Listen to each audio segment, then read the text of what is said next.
hamma nima deydi, yosh ko'rinasiz yoshingizga nisbatan deb, nima deydi, ko'z tegib ketyapti Shunaqa. Assalomu alaykum aziz do'stlar. Men bugun yana lecheniyaga keldim. Gospital Dr. Aris yo'llariga. Hozir yo'llariga kiramiz, ular bilan sizlarni tanishtiraman. Juda ham nima deydi, opitniy vrach.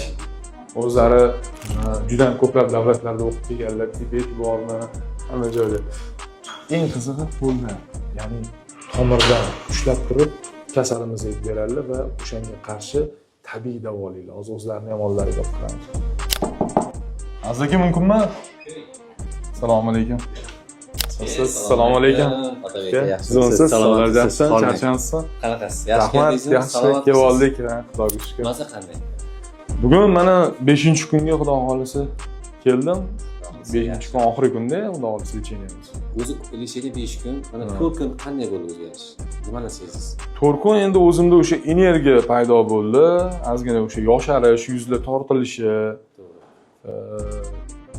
og'riqlar ketdi ozgina. Endi Xudo xolisi asosiysi anu ertalab turganimdan keyin energiya bo'lmasdi. Ishlagim kelmay, charchoq, qolsizlik. O'sha narsalar bilan hozir mana sekin qaytyapti. Yengil bo'lib qoldi. Biza Otabek akamga yosharish muolajasini qildik. Umumiy stress, vahima, qo'rquv, charchoq, keyin logika, mishleniya, diqqat, mantiq, fikrlashlar.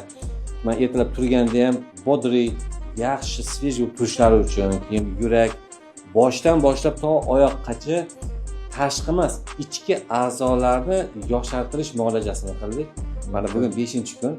Xudo xolisa Nina bilan, Nina bilan faqat 100% tabiiy, 100% Tibet uslubi bo'yicha bizning ilmiy doktorlik ishimiz shu yo'nalishda edi. O'shaning uchun maqsad Otabek akamni 18 yoshli qilish. O'zi shundoq ham bor, hamma nima deydi, yosh ko'rinasiz yoshingizga nisbatan deb, nima deydi, ko'z tegib ketyapti. Shunaqa. Ana shu 18 yoshli qilib amalda ko'rsatib berish. Mana amalda o'zlarida his qilishlari uchun. Uni qanday biladilar? Esingizda bo'lsa 18-25 yoshingizgacha 24 soat charchamasdan ishlagansiz. Shunaqa to'xtamagansiz. Ana shunaqa energiya paydo bo'ladi. Siz shunaqa mana hozir bugungida tugatamiz. Shunaqa quvvat bilan, shunaqa zo'r ishlaysiz. Ertalabdan kechgacha ishlasangiz ham charchab ozib qolmaysiz. Shundan bilsangiz bo'ladiki, ichki a'zolaringiz normada zo'r ishlab turibdi. Xudo xolasa, Otabekka qarab ko'ramiz. Yana bugunnikini ham olasiz. Keyin o'zingizni bir oydan keyin bizga yana taassurot berasiz. Qanday bo'lgan? Rahmat. Bo'ldi, boshlaymiz-a, sizlar uchun. Boshlaymiz. Rahmat. Sog' bo'linglar. Salom.